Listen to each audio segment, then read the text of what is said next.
ನಮಸ್ಕಾರ ರಾಜಾರಾಮ್. ನಮಸ್ಕಾರ ರಾಜಾರಾಮ್ ಅವರೇ. ನಮಸ್ಕಾರ, ಕೂತ್ಕೊಳ್ಳಿ. ಕೂತ್ಕೊಳ್ಳೋದೆಲ್ಲ ಆಮೇಲೆ ರಾಜಾರಾಮ್ ಅವ್ರೆ, ನೀವು ಹೇಳ್ದಂಗೆ ನೀವು ಹೇಳಿರೋ ಸಮಯಕ್ಕೆ ನಾವು ಸರಿಯಾಗಿ ಬಂದಿದ್ದೀವಿ.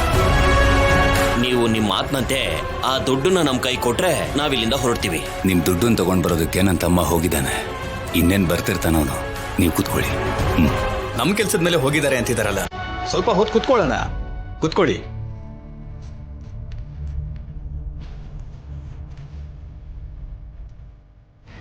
ಸ್ವಲ್ಪ ಟೀ ತಗೊಂಡ್ ಬರಪ್ಪ.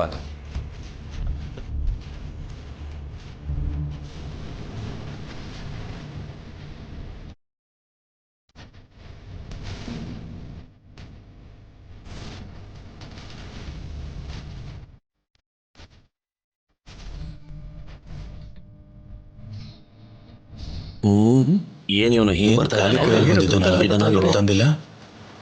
ರಾಜಾರಾಮ್ ಅವ್ರೆ, ನಿಮ್ ತಮ್ಮ ಏನೋ ದುಡ್ಡು ತಗೊಂಡ್ ಬರ್ತಾನೆ ಅಂದ್ರೆ ನಿಮ್ ತಮ್ಮ ನೋಡಿದ್ರೆ ಸಪ್ಪೆ ಮೋರಿ ಹಾಕೊಂಡ್ ಬರ್ತಾ ಇದ್ದಾನೆ. ದುಡ್ಡನ್ನ ಯಾರಾದ್ರೂ ಹಿಂದೆ ಮೂಟೆಲ್ ಹೊತ್ಕೊಂಡ್ ಬರ್ತಾ ಇದ್ದಾರಾ ಹೇಗೆ? ಏನಾಯ್ತು ಶಿವರಾಜು? MLA ಅವರು ಇರ್ಲಿಲ್ಲ ಅಣ್ಣ. ಅವ್ರಿಲ್ಲ ಅಂದ್ರೆ ಏನಾಯ್ತು? ಮನೆಗೆ ಬಂದು ದುಡ್ಡು ತಗೊಂಡು ಹೋಗಿ ಅಂತ ನಂಗೆ ಹೇಳಿದ್ರಲ್ಲ, ಮನೇಲಿ ಯಾರಿಗೂ ಹೇಳಿರ್ಲಿಲ್ವಾ? ಮನೆಯವ್ರನ್ನ ಕೇಳಿದ್ಯಾ? ಕೇಳಿದೆ ಅಣ್ಣ, ಅವ್ರಿಗೇನು ಹೇಳಿಲ್ವಂತೆ. ಏನ್ ರಾಜಾರಾಮ್ ಅವ್ರೆ, ಹಾಗಾದ್ರೆ ಈಗ ದುಡ್ಡಿಲ್ಲ ಅಂತ ಇದ್ದೀರಾ? ನಿಮ್ ಮಾತನ್ನ ನೀವೇ ಉಳಿಸ್ಕೊಳ್ತಾ ಇಲ್ವಾ? ಅಂದ್ರೆ ಈಗ ನಮ್ಗೆ ತಿರುಪ್ತಿ ನಾಮನ? ಇಲ್ಲ ಇವ್ರೆ, MLA ಅವರು ಖಂಡಿತವಾಗ್ಲೂ ಕೊಡ್ತೀನಿ ಅಂತ ಅಣ್ಣನ ಹತ್ರ ಹೇಳಿದ್ನ ನಾನೇ ಕೇಳಿಸ್ಕೊಂಡಿದ್ದೀನಿ. ಅವರೆಲ್ಲೋ ಮರ್ತೋಗಿರ್ಬೇಕು. ಒಂದ್ ದಿವಸ ಟೈಮ್ ಕೊಡಿ. ನಿಮ್ಮ ಅಣ್ಣ ಒಂದ್ ದಿವಸ ಅಂತ ಮೊನ್ನೆನೆ ಟೈಮ್ ತಗೊಂಡಿದ್ರು, ನೀನು ಒಂದ್ ದಿವಸ ಅಂತ ಮತ್ತೆ ಟೈಮ್ ತಗೋತಾ ಇದ್ದೆ ನಮ್ಮ ಹತ್ರ. ದುಡ್ಡಿಲ್ದೆ ಹೇಳಿ ಟೈಮು ಕಟ್ಟೋದಕ್ಕಾಗ್ದೆ ಅಣ್ಣ ತಮ್ಮ ಇಬ್ರು ಸೇರಿ ಚೆನ್ನಾಗಿ ಕತೆ ಕಟ್ತಾ ಇದ್ದೀರಾ. ನೋಡಿ, ನಮ್ಮಣ್ಣ ಮುಂಚೆ ಲಕ್ಷಾಂತರ ರೂಪಾಯಿ ಸಹಾಯ ಮಾಡಿರೋಂಥ ವ್ಯಕ್ತಿ. ನೀವು ಕೊಟ್ಟಿರೋಂಥ ಈ ಸ್ವಲ್ಪ ದುಡ್ಡಿಗೆ ನಿಮ್ ಕತೆ ಹೇಳೋಂಥ ಅವಶ್ಯಕತೆ ಅವ್ರಿಗೆ ಬಂದಿಲ್ಲ, ಅರ್ಥ ಮಾಡ್ಕೊಳ್ಳಿ. ಬಾಬಾ, ನಿಮ್ಮಣ್ಣ ಈ ಊರ್ಗೆ ದೊಡ್ಡ ದಾನವೀರ ಶೂರ ಕರ್ಣ ಕಣಪ್ಪ. ಆದ್ರೆ ಈಗ ಈ ಊರ್ಗೆ ದೊಡ್ಡ ಮನುಷ್ಯ ಅಲ್ವಲ್ಲ, ಖಾಲಿ ಕೈಕರ್ಣ ಆಗ್ಬಿಟ್ಟಿದ್ದಾರೆ. ಆಸ್ತಿ ಏನಾದ್ರೂ ಇದ್ದಿದ್ರೆ ಕೇಳಿದ ತಕ್ಷಣ ಯಾರು ಬೇಕಾದ್ರೂ ಹಣನ ಕೊಡ್ತಾ ಇದ್ರು.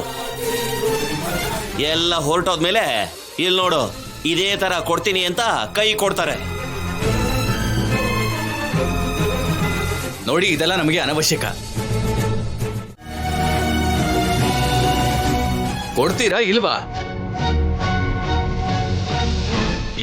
ಈಗ್ಲೇ ಇವತ್ತೇ ತೀರ್ಮಾನ ಆಗ್ಬೇಕು.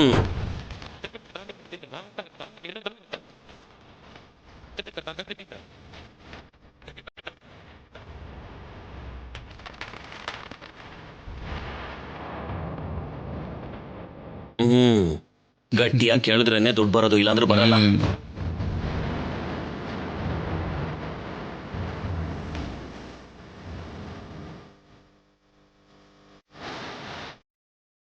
ಅಮ್ಮ, ಈ ಹಣ ನಿಮ್ಗೆ ಎಷ್ಟು ಬೇಕೋ ಅಷ್ಟು ದುಡ್ಡನ್ನು ನೀವು ತಗೊಂಡ್ಬಿಡಿ.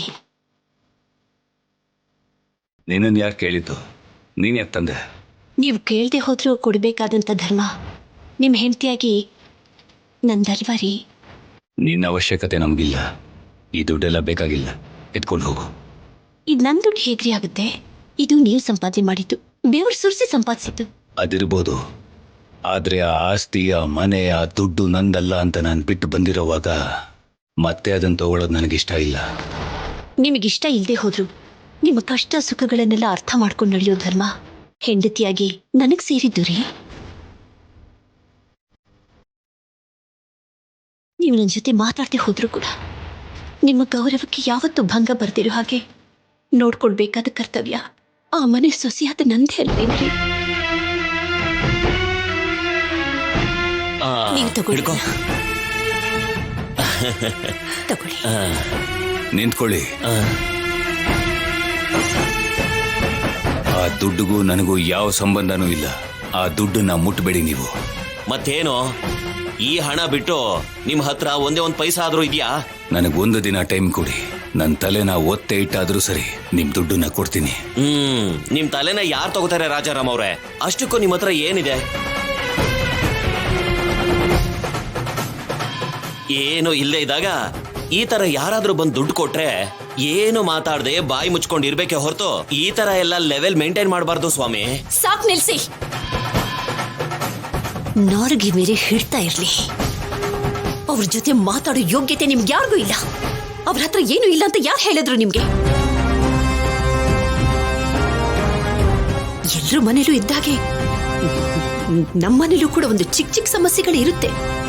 ಒಂದೆರಡು ದಿನ ಹೋದ್ರೆ ಅದೆಲ್ಲ ಸರಿ ಹೋಗುತ್ತೆ. ನಮ್ ಸಮಸ್ಯೆ ನಮ್ ಜೊತೆನೇ ಇರ್ಲಿ. ಇನ್ನೊಂದು ಸಲ ನನ್ ಗಂಡನ ಬಗ್ಗೆ ಹಾಗೆಲ್ಲ ಮಾತಾಡಿದ್ರೆ ಈ ಊರಲ್ಲಿ ಅಷ್ಟೇ ಅಲ್ಲ, ಈ ಜಿಲ್ಲೆಲೂ ಕೂಡ ಎಲ್ಲೂ ವ್ಯಾಪಾರ ಮಾಡೋದಕ್ಕಾಗಲ್ಲ, ನೆನ್ಪಿಟ್ಕೊಳ್ಳಿ. ಸಾರಿ ನಮ್ಮ, ತಪ್ಪಾಗೋಯ್ತು. ನಮ್ಮವರು ಗೊತ್ತಿಲ್ಲದೆ ಮಾತಾಡ್ಬಿಟ್ರು, ಕ್ಷಮ.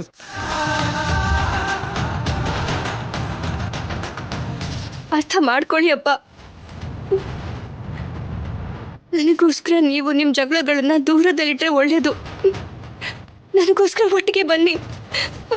ನನ್ನ ಅತ್ತೆ ಮನೇಲಿ ನಿಮ್ಮ ಗೌರವನ ಉಳಿಸ್ಕೊಳ್ಳಿ.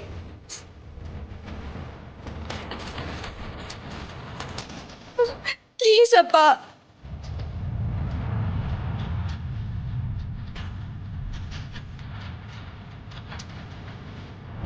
ಬರ್ತೀನಿ ಮಾವ.